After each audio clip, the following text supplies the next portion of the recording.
Okay, hi everybody, this is Emily. I'm at Alpine Shop Kirkwood, and we're here for Adventure Racing 101 Class number 2. We're going to talk tonight about paddling and then clothing. So we'll go through just some tips for paddling in our race, and then run through the mandatory gear list with clothing items, and then just talk about other articles of clothing that you might find helpful for the Castlewood 8-hour adventure race. So yeah, we'll just get going. Thanks if you're watching on Facebook Live for tuning in, and otherwise we'll just hang out with our small but mighty in-person attendees tonight. Woo! They're going wild! So yeah, okay. Let's grab our agenda tonight. So, welcome everybody. Welcome, thank you. Masses, we had to bring in extra chairs.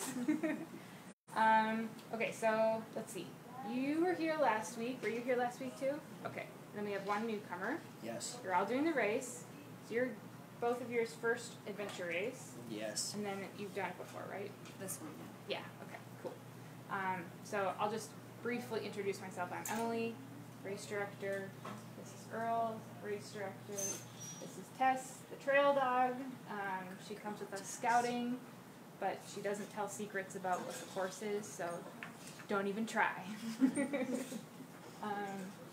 But yeah, so we'll just jump in unless you want to do any other intro. We did that last week. No. Okay, yeah. Okay, so let's start with paddling. So a little bit about just paddling in general for the Castlewood Adventure Race. Everyone's going to be in canoes. They're pretty much exactly those green Winonas, if you can see over the racks there. They're two-person canoes. Each person has a seat. And it's your basic Missouri float. It's a river canoe. It's basically a Missouri float canoe. Yeah.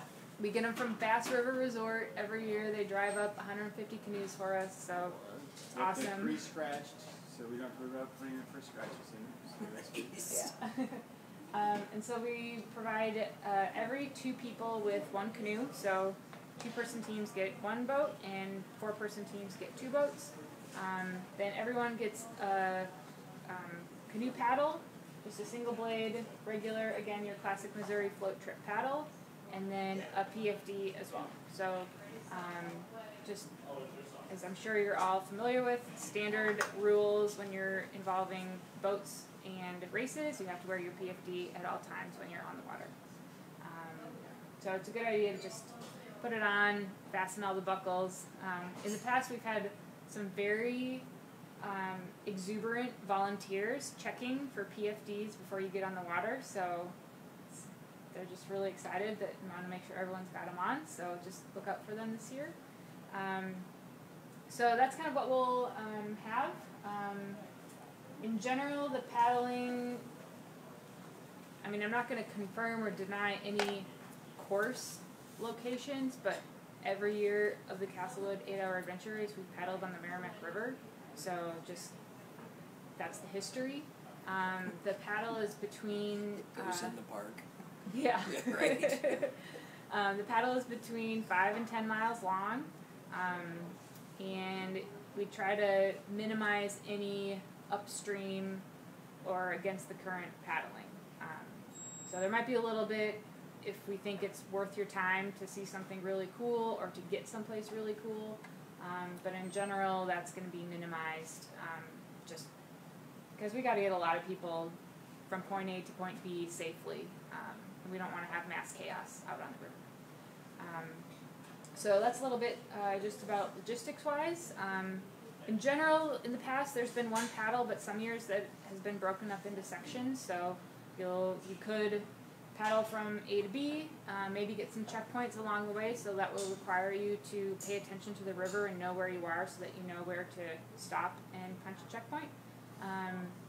We've had a couple years where you paddle someplace, leave your boat, go do some other fun things, and then come back and keep paddling. So there's always that option too. Just in general, a little kind of paddling advice. Do you want to just go over basic canoe paddle strokes with that amazing paddle right there? And I guess some other basic quick things is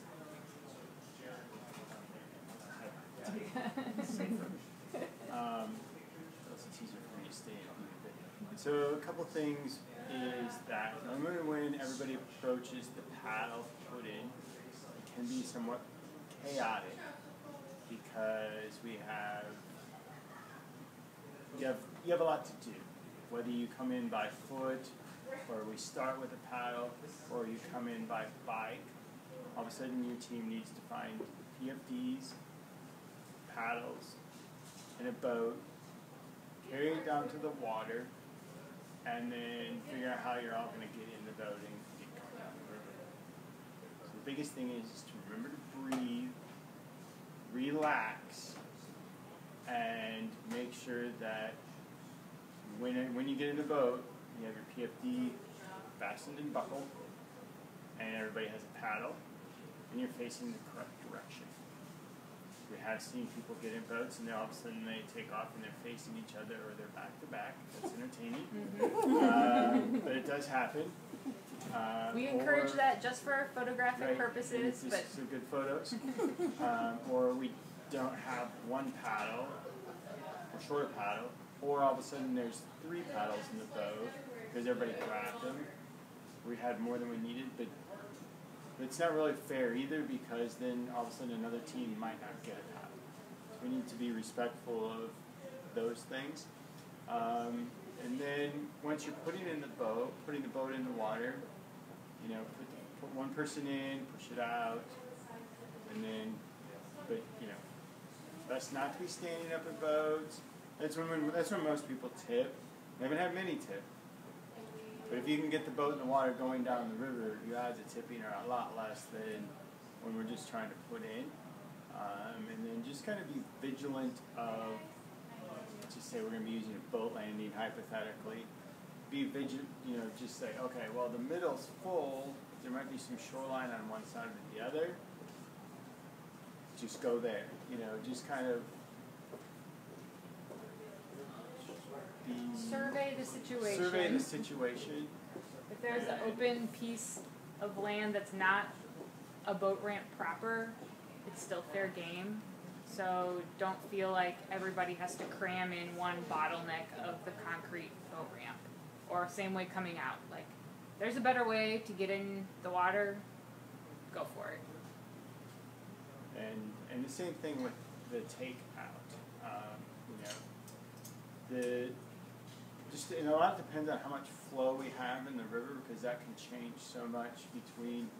We never know until the week of the race what the river's going to look like. I mean, there's years where there's not going to be enough water. I mean, they're going to have to get in and out, and then all of a sudden that weekend before the race, it's rained so much you're like, oh boy, now we can't put them on the water because it's too dangerous. But then it drops so fast that it's like.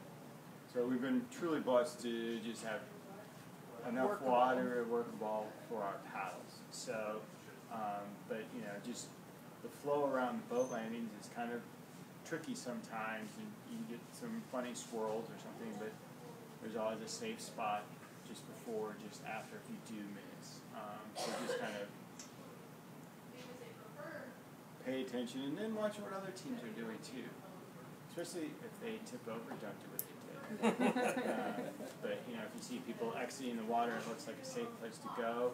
We'll have volunteers at both the put in and the takeout as well to kind of help coach that. But just be smart getting in and out, and just kind of don't stand up in the boat and take a deep breath. So that's that. Mm-hmm.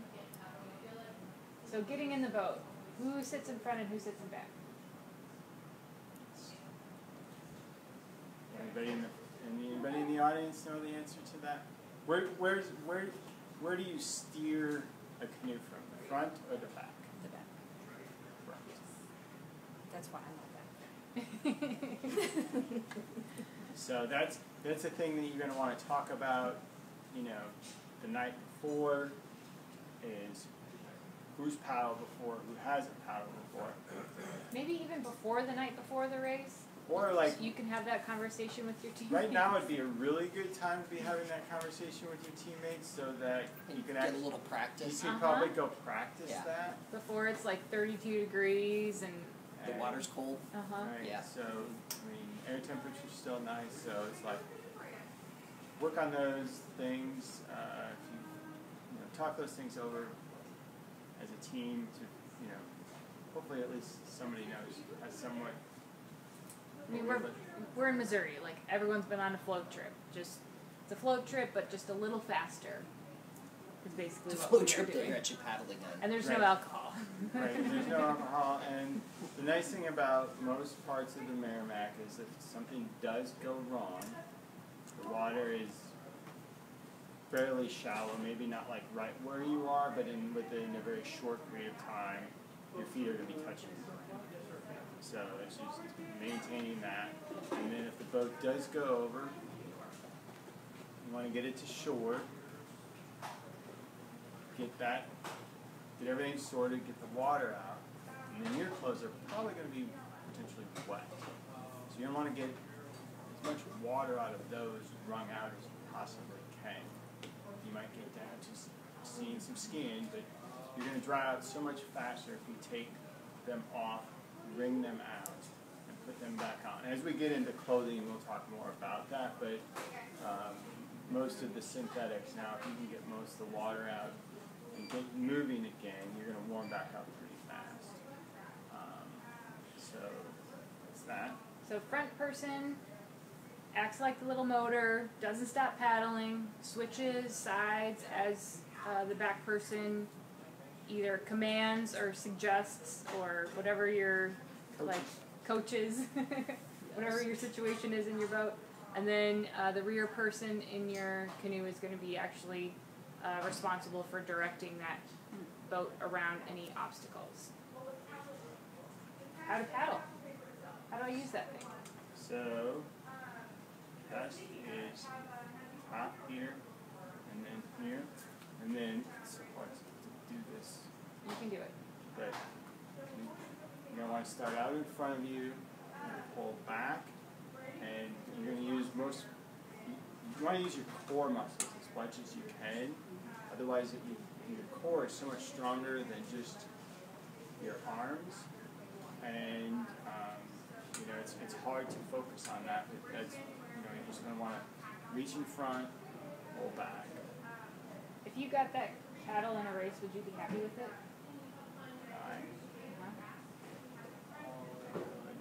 Why not?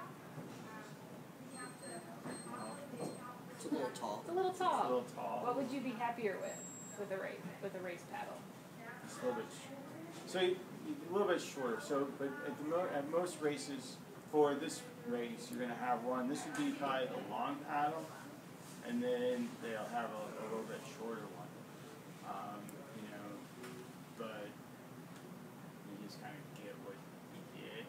But If you have a minute when you're picking paddles, usually you would send one person from your team to get paddles for everybody. And depending on what your race goals are, you might want to just take a minute and you pick up a chunk of paddles and kind of stand them all up, and then you pick the 4 short ones if you're a short team, like we're a short team. right. And if you have some giants in your team, then you'd grab a couple long ones for them. But don't be afraid to just, eyeball the pile of paddles that are there and take a second to pick the one that's the right height for you. What is the right height? About armpit height with the T. So that one's like 6 inches, a little bit too tall. Just makes it easier to maneuver when you're sitting down and the water's Especially in shallow water. Especially in Yeah. shallow water. That's awful. And then the other thing is like when you're switching side to side, it's just such a big swing over, whereas the shorter paddle, you just don't need as much to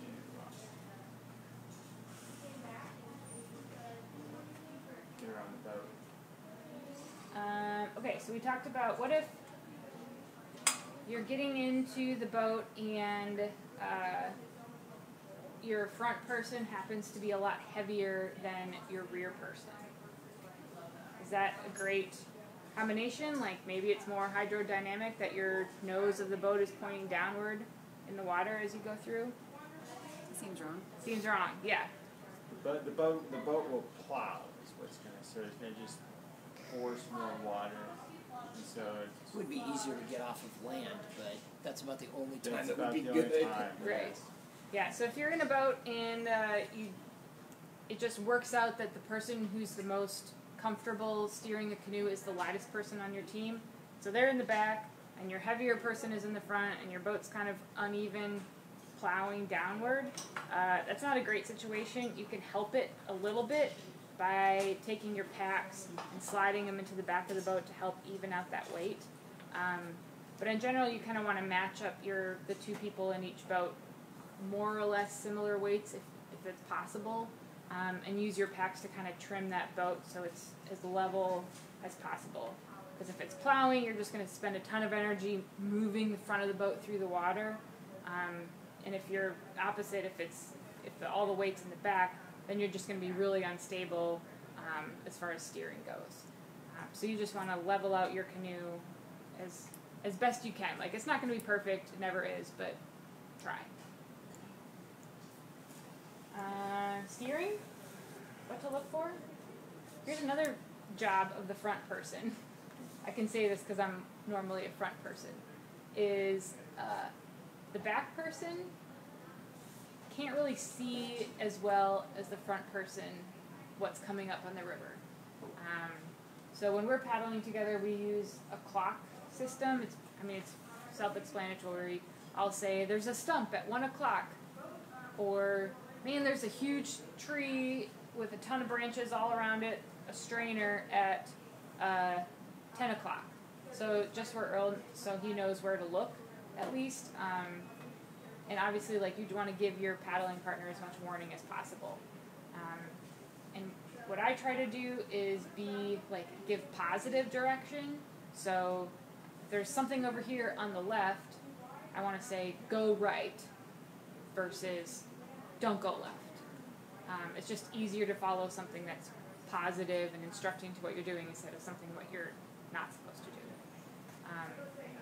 do. And there's going to be a time where your boat hit something and the front person didn't see it, and then the back person needs to say, "You didn't see that, why didn't you tell me?" But I forgive you for not telling me.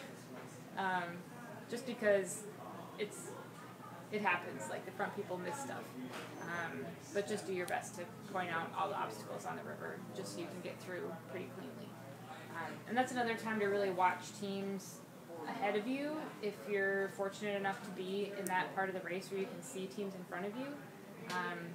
Just see what they do. Like, there's going to be a couple line options. There's always new trees in the Merrimack every year that are either submerged or partially submerged, that there is a faster line around them. So just watching people ahead of you just kind of helps know where to go. And the other thing is when the person is in front communicating this stuff, they're talking forward, and you're in the back. And there's sometimes some wind or whatever.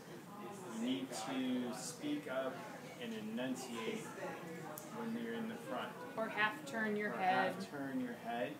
Otherwise, the person in the back is always going, what?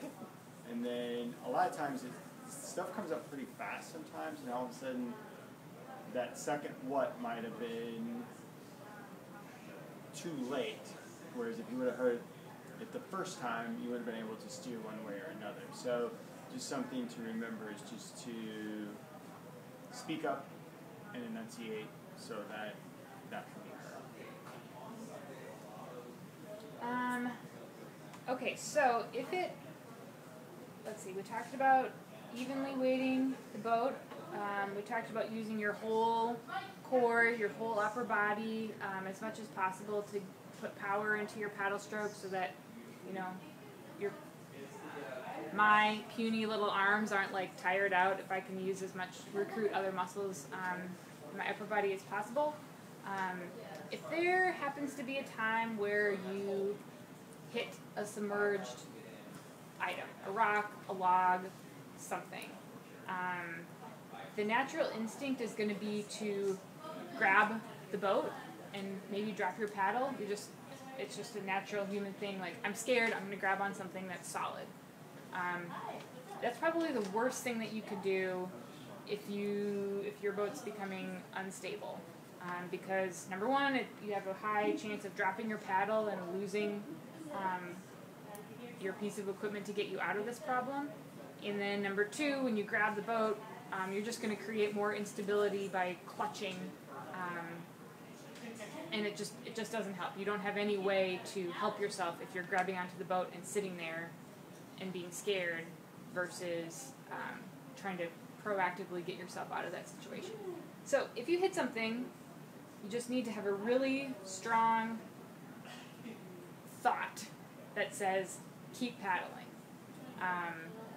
And if you hit something and you feel unstable and your reaction is to just have a nice big strong paddle stroke to propel you over whatever submerged item that you've hit or around it, that's going to get you out of trouble really quickly and probably successfully versus panicking, dropping your paddle, grabbing the boat, and creating a lot of instability that's easy for that boat to tip. So it's really hard. It's a brain thing. You just have to have a really strong, I hit something, I'm not sure what to do, but now I'm going to paddle and get myself out of it. That's the reaction that you want to help to start training yourself to have. Right, or the other thing is the boat might just get caught. And the front of it, we've been on where you just, all of a sudden you're on a rock, and part of the boat's just sitting there, and it gets really tippy. And the thing is at that point in time, if you just need to pause for a moment, just find a neutral balance spot, and then talk out your plan and figure out, okay, somebody can back paddle, or we turn the boat a little bit this way, or you might need to skateboard it off. So like one person gets out, or they can just put a leg in and kick it out, or you both can just maybe use two paddles and pry-bar yourself out. But just talk out that plan. As soon as you tense up, that boat's pretty much odds are strong that it's But again, it's the Merrimack. You might have a few spots that are going to be a little maybe questionable, but for the most part, we try to keep it very. Okay, little things about reading the river. I think the biggest thing that I needed to learn paddling canoes or kayaks or whatever you're going to paddle in a river is the fastest line is not always the shortest by distance line. So, when you're going around a turn in a river, think about, let's actually just talk about tracks for a second. They're a nice oval. When you're going around a turn, the shortest path of travel around a track is that inside lane all the way around. It's just the shortest way to get around that circle. If you translate that into a river, if you take the shortest inside curve or inside track on a curve in the river, that's odds are probably where the shallowest and slowest water is going to be. So yeah, it might be shorter by distance, but you're going to receive minimal to no help from the current, and you might even run aground on a Great Missouri Grub Bar. So you really want to pick your head up when you're approaching a turn and kind of watch what the water's doing. And if there's a clear path with no trees or strainers or anything on the outside bend of a river, that's going to be where your current is strongest, and that'll take you the fastest with the least amount of effort around that turn. So not entirely intuitive. This is your first time on a river, probably not I see a lot of nodding, so it's probably not your first time on a river. But that's just something you want to look for. And then, if your person in the back of the boat is taking you on the outside bend, it's for a reason, because that's the easiest path of travel around that curve. Anything else about river reading? So just kind of pay attention to rocks and that kind of stuff and which way the water is being away from you, to just kind of manage those obstacles. Any other questions? Can we go back to the paddling? Yes. Because you were talking about placing it in and pulling back, but do you like put the paddle in vertically? Do you put it at an angle? Are you pulling with both arms? Like, so it's kind of like riding. One thing that somebody explained to me is basically paddling can equate to like riding a bike, where when you're riding a bike, you're pushing and pulling on the crank arm. So paddling is the same way, is if you're kind of pulling and pushing, you're getting that little more momentum out of the paddle, but you're going to want to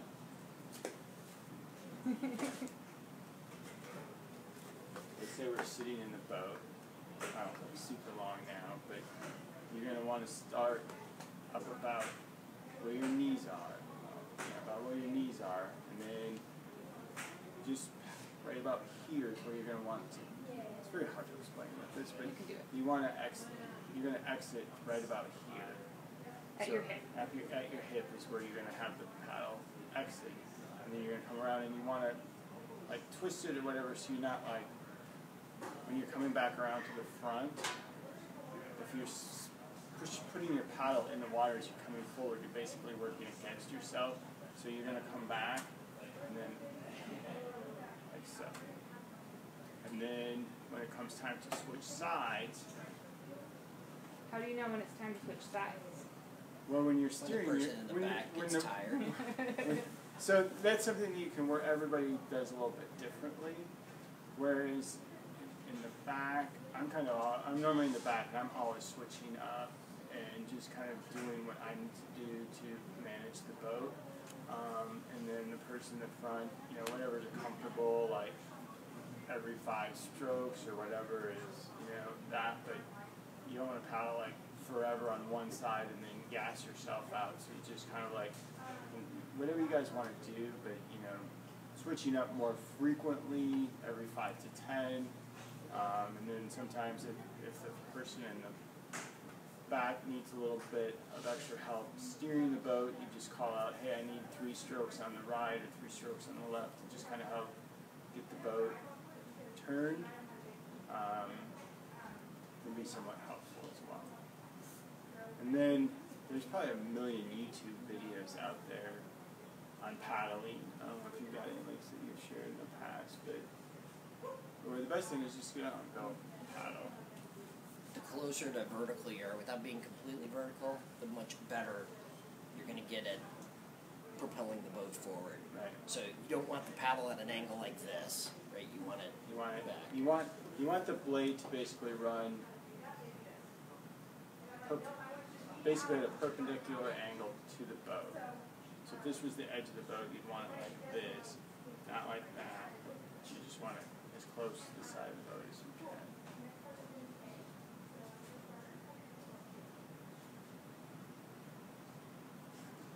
What else?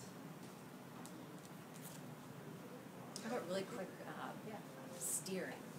Like a really quick steering lesson for those of us who are man. inefficient. For the back or for the front? No, for the back. Like something happened, you fall off the boat, and I here's gotta a great- steer it now.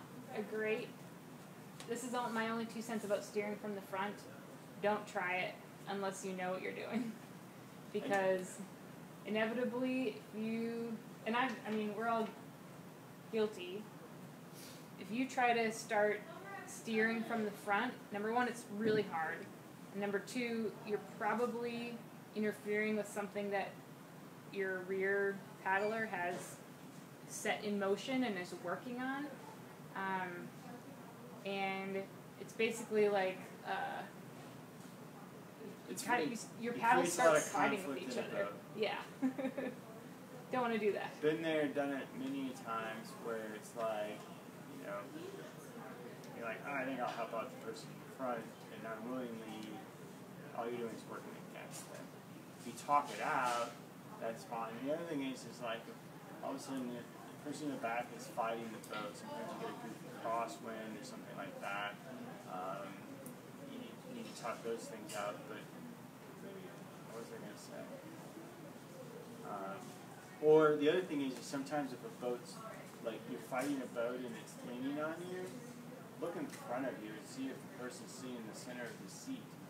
And sometimes if somebody's sitting just offset one way or another, that can cause the boat to lean one way or another as well. So, quick steering lessons though.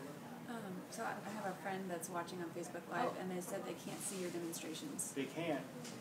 Oh, That's the way you want it, though, right? Yes. Are you well, that's kind of... here? Oh, it's Libby, right? Yeah. Hi, Libby. Okay. Why don't you take your seat in the boat again? I'm going to help. It's not super helpful, man. Yeah. Okay. Alright, so steering.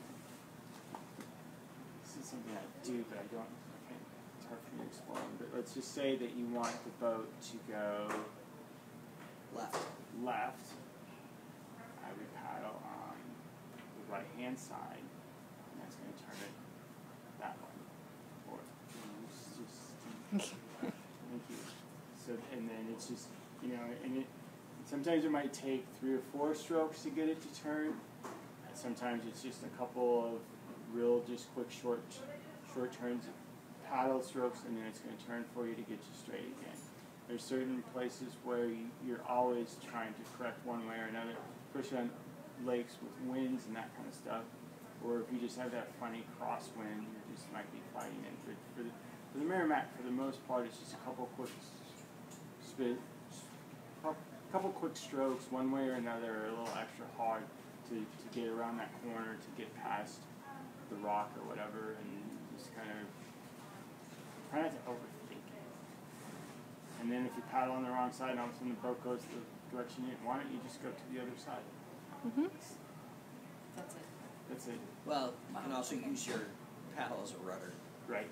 That's if you really want to turn left quickly, you put your paddle on the other side and you make it a rudder. Just rudder it.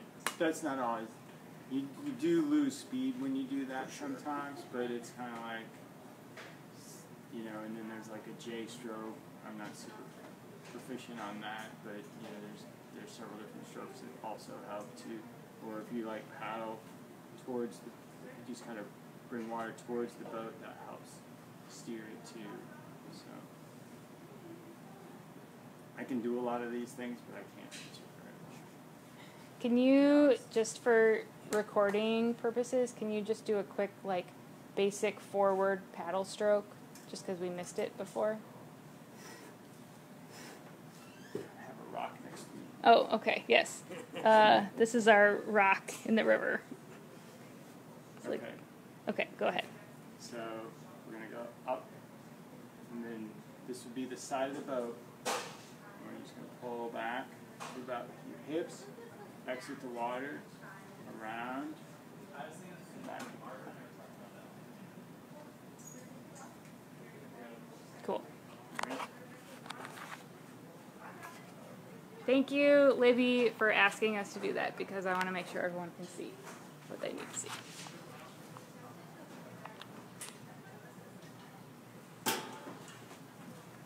Okay, we're aimed again. Great. Okay, any other paddling? Okay, let's talk about clothes.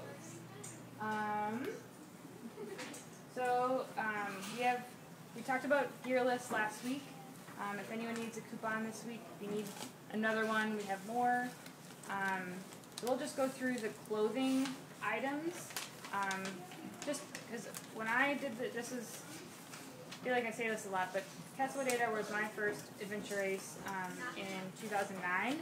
And I didn't come from an especially like outdoorsy family. So I remember looking at the gear list and being like, I don't own any of these things, and I don't really know a lot about wool versus synthetic, long underwear, base layer. Like, I didn't really have a lot of familiarity with that stuff. And I had 3 guys on my team who were just like really nice, but like not really helpful as far as like base layers, especially with like, do I wear bike shorts? Do I wear underwear? Like, do I wear trekking pants? I don't know. And they basically said like, you need to ask someone else because we don't know either. So I found out. So what I would wear just as my base layer is a pair of tri shorts, like a biking triathlon short. So it has a little chamois in it, but it's not something that's like a full-blown biking short. Just the smaller chamois is a little bit easier to manage. So it's a little bit more comfortable when you're not on your bike, and then it drains a little faster if it gets wet. So that's just what I would wear just as my first layer. No underwear with biking shorts. Just I had to learn that lesson too. And then so that's not on the gear list, but that's just what I would wear as my base layer. And then I'd use, let's see, on bottoms we've got wool or synthetic long pants. That's really, there's a lot of options for that. Some people will use like just a synthetic tight, so like a running tight, that will be their mandatory gear pant. Some people will use like a running capri and then a tall sock. So that we accept that like just because it covers your whole leg. We just want you to have some sort of clothing item that, again, if you tipped over the Merrimack and you were soaking wet, you would have something that would cover your whole leg. So that can be running tights, that can be trekking pants, that can be a long underwear tight if it's really cold. We've done this race in, I think, like 10-degree temperatures, and then you kind of want a couple pant options. So there's just a lot of different things that can qualify for that wool or synthetic long pant. We've got a couple items.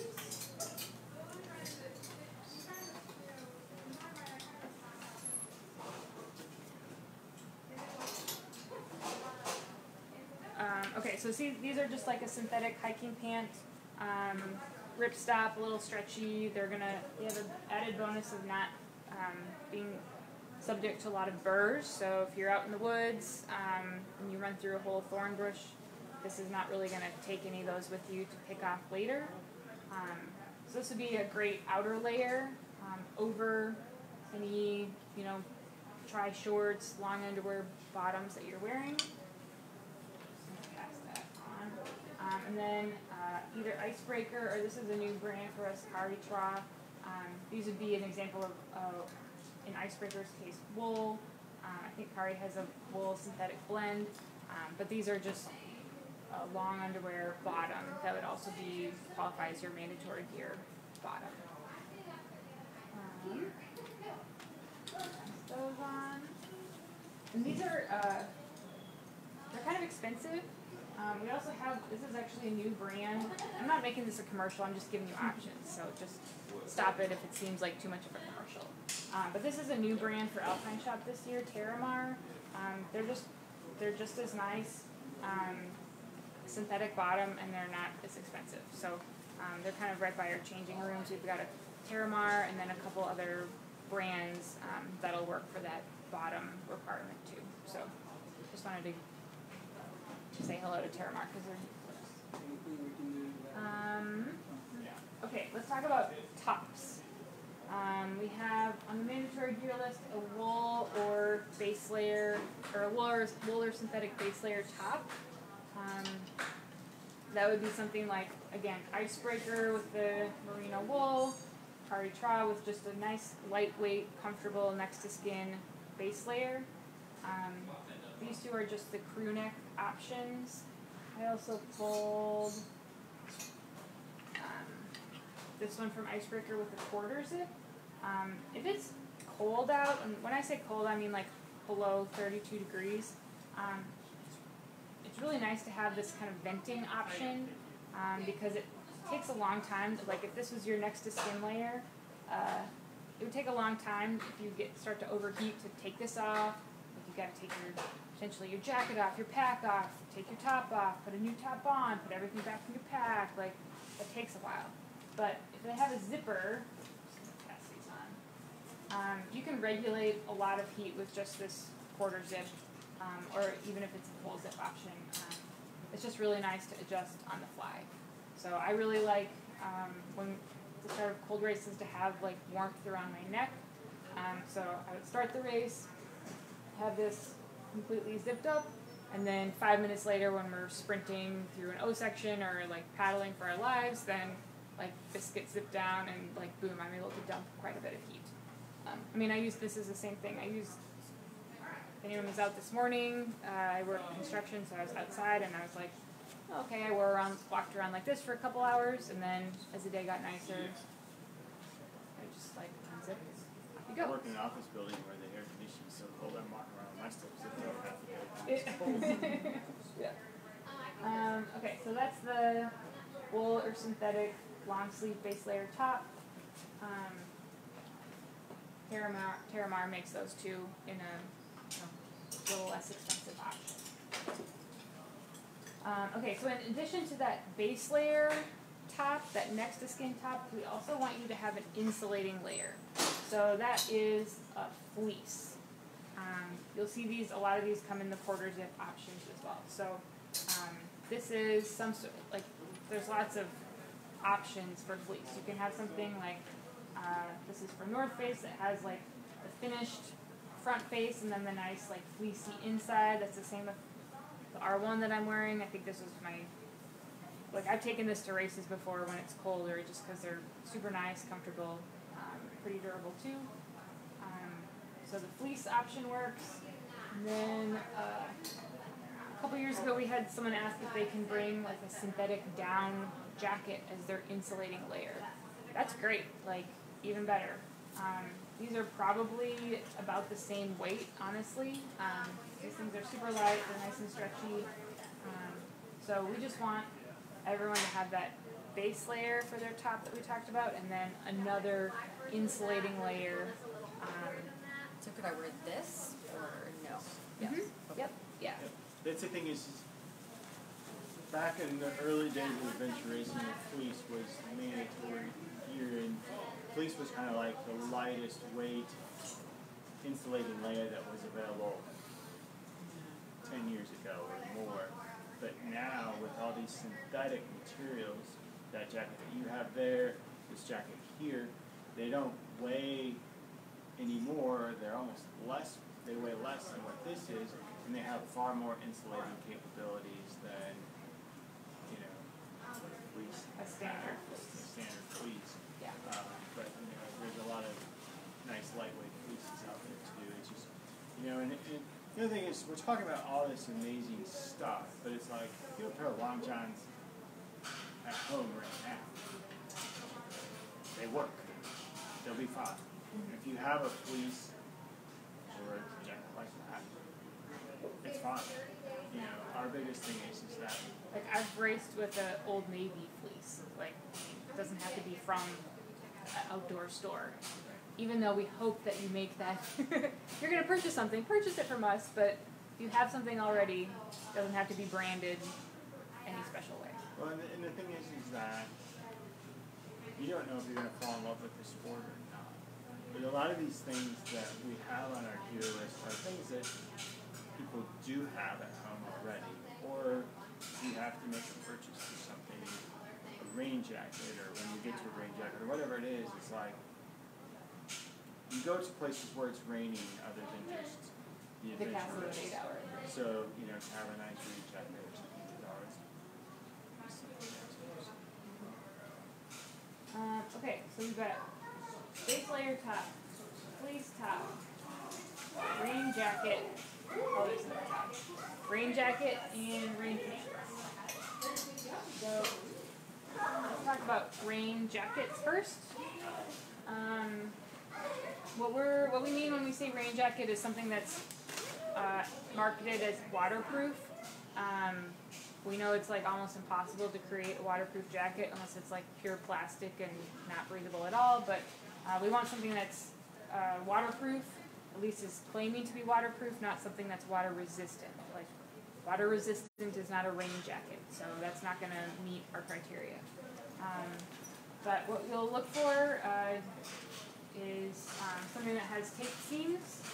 So on the inside here, you can see it's a little bit shinier where the seam is. That's the seam tape there to help keep any water from infiltrating the tiny holes. Oh, sorry, right here, I'll show you here. It's a little bit, ooh, gosh, lighting. It's a little bit shinier right on the seam there to keep water from coming in when it hits the seam on the outside. This one has like a 2.5 layer or so Marmot branded waterproof construction. There's other brands that have their own proprietary thing, but we just want something that is waterproof rain jacket. Recommend a hood. If you know, there's options with or without. The hood we don't comment on, but it's just nice. Gives you another, it's cold in the morning when we start, your hood's on, and then we start and you start running and it's, you're hot, hood's off, and then it's just a nice, easy layer piece. The other thing is, the person in the front of the boat it's normally wetter in the front of the boat than in the back of the boat. So if it's a colder day, the person in the front of the boat may want to consider putting on their rain shell, or at least having it nearby, so that if you do start to get cold, you can put it on and you can put the hood up. It's going to keep all that cold water from landing on your head or dripping down the small of your back.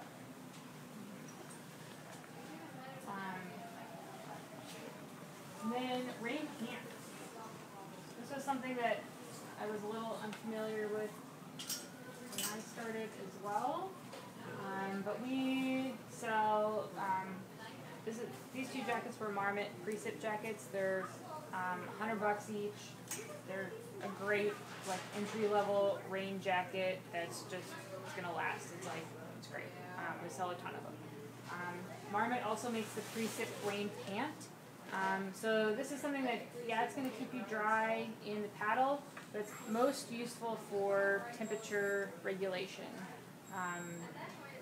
I feel like almost half the time that we wear rain jackets and rain pants, half the time it's for actual protection from the rain, and the other half of the time it's actually for retaining body heat close to ourselves. So just consider that option too. It might not be raining out there on race day, but both the rain jacket and the rain pants are going to be really useful heat retention tools.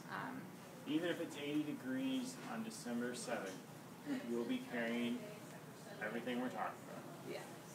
Yep. One thing to look for in rain pants is how fast they go on and off. So these ones have a really nice quarter zip down at the bottom. There's also, Precip makes a full zip pant too. So they go, you remember the basketball snap-on warm-up pants that you can do the full woo. They make those in a rain pant version too. So in case you want to do a fashion show on the race course, just make sure you can confirm that they'll fit on over your clothes and over whatever shoes you're going to wear. Forgot to talk about fit zips. So one thing to look for in a rain jacket is the sleeve. Underneath the sleeve, some certain brands have a zipper where you can open up underneath. So that's also another way to get ventilation without having to take a jacket off. This also helps just create some air movement going. So just another nice feature that is out there. Next on the list is gloves or mittens. It really depends on the weather for the particular race. If it's going to be sunny and 50 degrees, you might just want to go with the bare bones, like almost a liner glove. This one's super thin, has a little bit of grip on it, but just in general, it's a really thin synthetic glove. If it's going to be colder than that, or maybe you know that you're a person who you get cold hands frequently, I'm going to go with a little heavier fleece option. The best that I can, one of the best moments, I guess, I'm thinking of past Castlewoods. We had a year where it was about 10 degrees. I think that was the year that you did it, the first year. No, I did it the second cold year. Oh, okay. So the first cold year, we were paddling, and I had brought like really heavy gloves for the race because I'm a person who gets cold hands easily. But I had sweated in them too much in the beginning of the race, and our paddle wasn't until later. So we jump into the boat, I have sweaty gloves on, and like 20 minutes into the paddle, my hands are just freezing. And I remember my teammate Jeff had a pair of nice, dry fleece gloves in a Ziploc in his pack that were extra.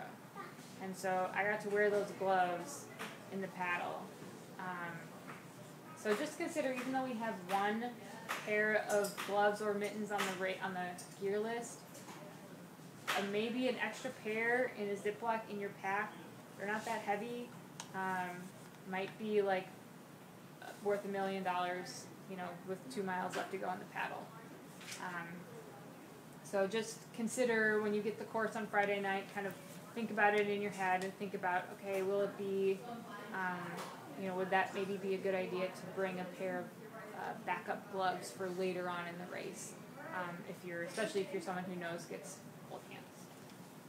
So, and one other addition to that is that we didn't bring our bailout bags again today, latex gloves. Because they don't weigh anything, but a pair of latex gloves underneath a fleece glove can really help warm up the hand. It just creates that vapor barrier, and then it also kind of just becomes that clammy thing that just keeps all the wind and everything out, which will help bring back some warmth too. Or if it's really wet, we'll just kind of put them on underneath another glove, just kind of. So latex bags or latex gloves on hands, and then we have an abundance amount of dog poop bags in our household that we'll put on. We'll use for our feet as a vapor barrier there. Whether you want to put it on. Sometimes we'll run the bag inside the sock, sometimes we'll run it outside the sock. It just kind of depends. But those two items have saved us so many times. Easy to carry, very inexpensive, and don't weigh anything. A shower cap is another one, just the cheap. I don't know how much. Like 10 for $1. 10 for $1, whatever. But that also helps retain heat. If again, paddling is probably where you're going to use that the most, but it just helps keep core body temperature in. They work wonders. And a couple of extra items we have up here. Well, I guess we didn't talk about a hat. It's the first item on the list. We've got lots of different options. You can either choose a black skull cap. Basic skull cap. I like these because they're small, they're not too bad, and the helmet will fit over the top of it very well. This is a little thicker knit cap. Also would be fine, but your helmet might be like really cramming your head if you wear something like an actual stocking cap. We also have on there a buff is acceptable. So buff is this amazing tube of just stretchy synthetic fabric that you can go around your neck, around your head, around your wrist. They do everything. So we will often bring 1 or 2 buffs with us during any cool weather race, even if they're not on the gear list, just because they're so useful. And for me, like I said, especially like if my neck's warm, like kind of the rest of me is warm too. So that's almost a guaranteed item for me. All right, we talked a little bit about socks last week, but it's just your feet are really important, so I'll say it again. In general, we found that thinner socks are better, even though you might think like a nice thick cushy sock is going to keep my foot protected and comfortable. But actually what that thick cushy sock does is it absorbs your sweat, it absorbs water from any puddles you stepped in, and it just hangs out next to your foot. So that'll cause some skin issues later down the road. So if you can get your hands on a couple thin socks, toe socks are an option, or just a regular thin synthetic or wool sock that's not going to hold on to any extra moisture. That'll let that just dry out real quick. That's what I would recommend for feet. Clothing question? I found them. Good. Tess, what would you wear in an 8-hour adventure race? She says I'm wearing it. Nothing different? She's got her mandatory gear. Maybe some paw guards, depending on how many rocks there are on the trail. Yeah. Yeah. Maybe a towel to wipe you off after the swimming. Cool. Okay, so that's pretty much all we have for tonight. We'll hang out a little bit, and if anyone didn't get a Osprey coupon last week, I have more of them. If your teammates need them. And then that's all. We'll see you hopefully next week. We're talking about biking and teamwork next week. So, yeah. Great. Thank you. Thank you. Bye, everybody.